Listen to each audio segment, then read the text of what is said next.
Allaha iman gətirən hər kəs istər namazda, səzdədə, istərsə digər vaxtlarda əllərini açaraq ancaq uca Allaha dua etməli, ancaq ondan istəməli, ona yalvarmalı və bütün sıxıntılarını yalnız ona ərz etməlidir.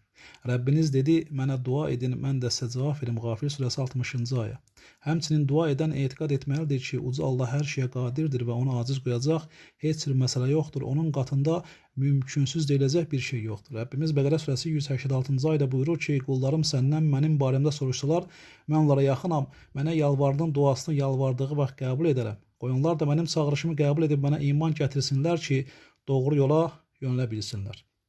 Dua ibadətdir və Allahdan başqasına edilməz. İnsan ancaq öz Rəbbinə dua etməli və etdiyi ibadətlərdə heç kəs ona şərik qoşmamalıdırlar. Rəbbimiz Nəml surəsi 60-cı ayədə buyurur ki, darda qalan kimsə yalvardığı zaman ona cavab verən, şəri sovuşduran və sizə yer üzünü mübarizə edən kimdir? Heç Allahla yanaşı başqa bir məbud mübarizəsiniz də az düşünürsünüz.